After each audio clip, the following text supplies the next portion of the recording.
As humans, one of our ultimate goals is to become self-actualized, which is just a way of saying that we want to become all that we can be and feel that we are living up to our full potential. It's a beautiful concept, but sometimes we don't exactly know what that means or how we can actually get there. So today we are going to be looking at the 15 characteristics of a self-actualized person and seeing where we are along in this journey.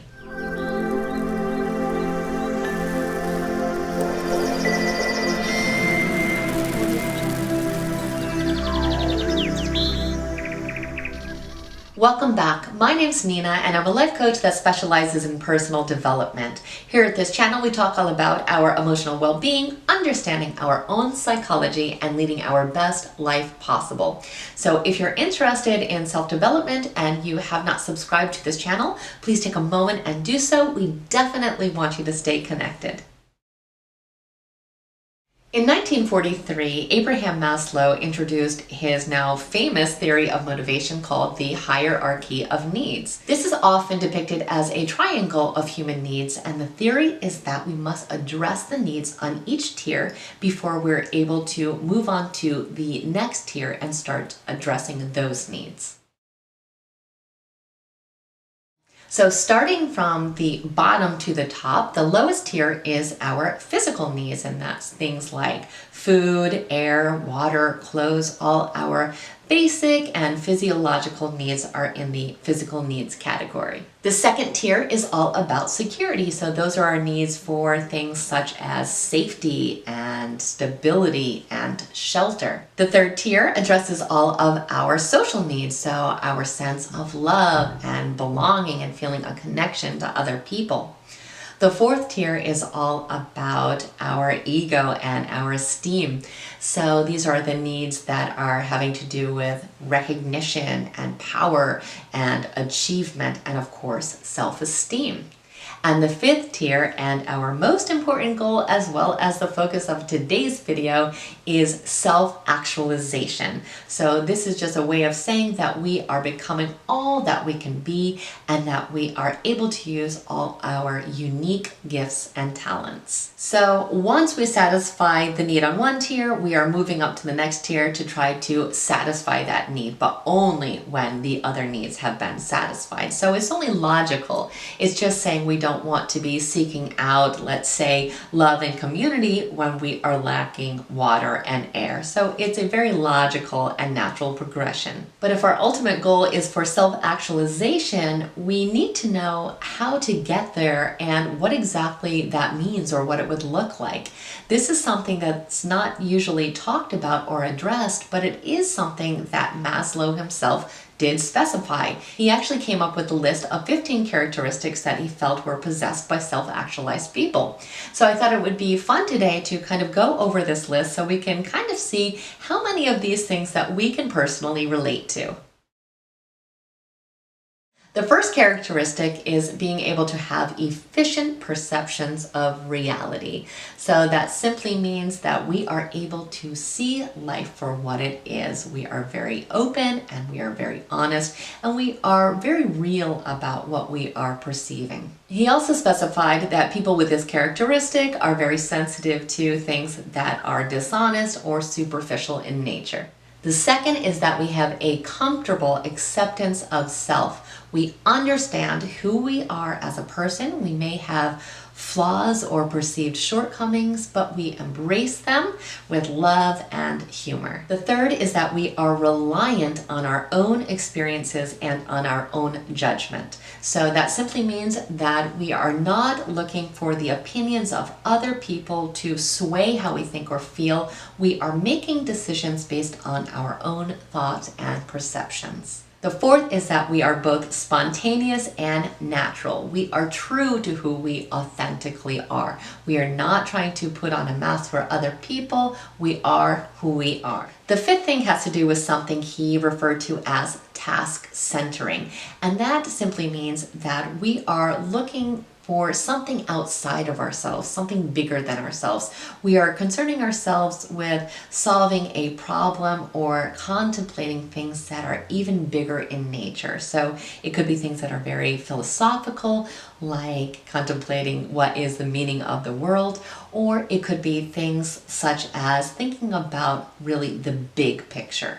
The 6 is autonomy. So that means that self-actualizers enjoy a lot of freedom. They tend to be very independent in nature and they don't like to rely on other people. They also tend to be very resourceful.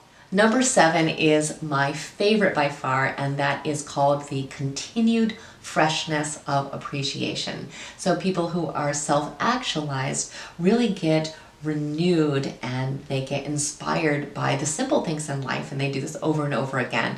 So for example, they may like to go to the beach and look at the ocean or gaze at a sunset. They have a deep appreciation for these beautiful parts of life, and again, they can find inspiration from these things time and time again. Number 8 is deep interpersonal relationships. So this just means that people who are self-actualized tend to have very deep, meaningful relationships that are marked with an intense love. Number 9 is comfort in solitude. So even though self-actualized people do tend to have very deep and meaningful relationships, they also understand and appreciate the value of spending time alone. And they are very, very comfortable doing so.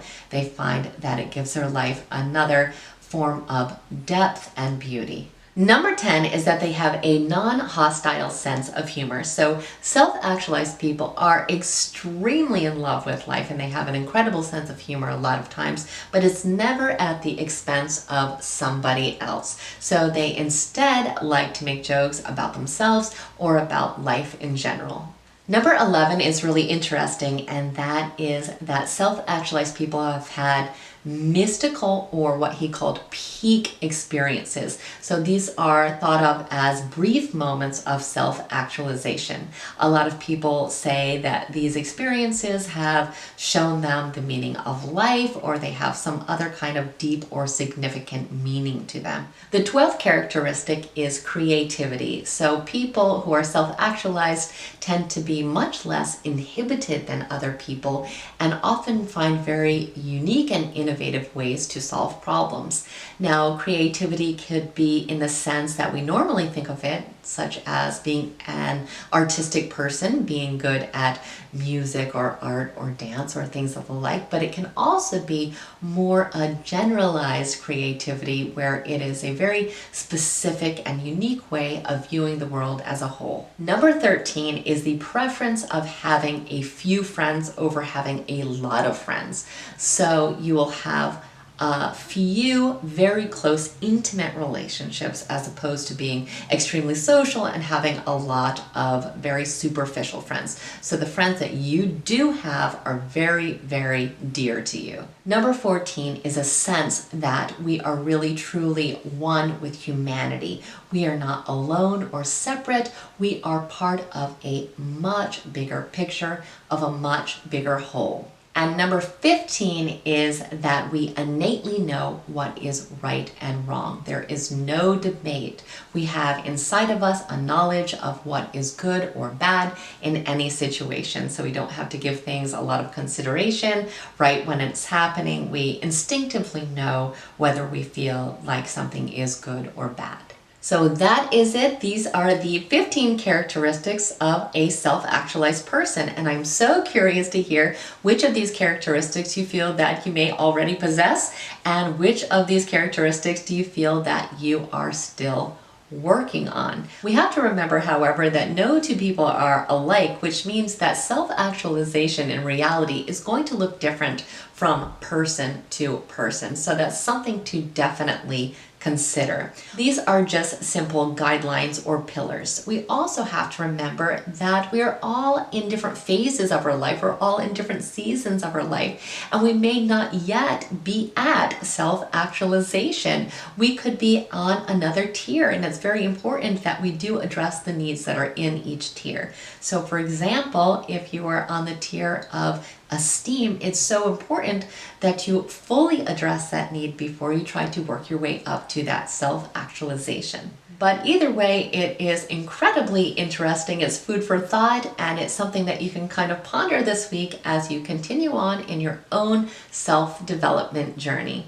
So I hope this video was interesting and helpful for you, and if it was, please like it and share it with someone else who may need to hear this message today. Also, again, if you aren't already a subscriber, please take a moment and become one. We definitely want you to stay connected, and I thank you so much for spending time with me today. Have an absolutely amazing day.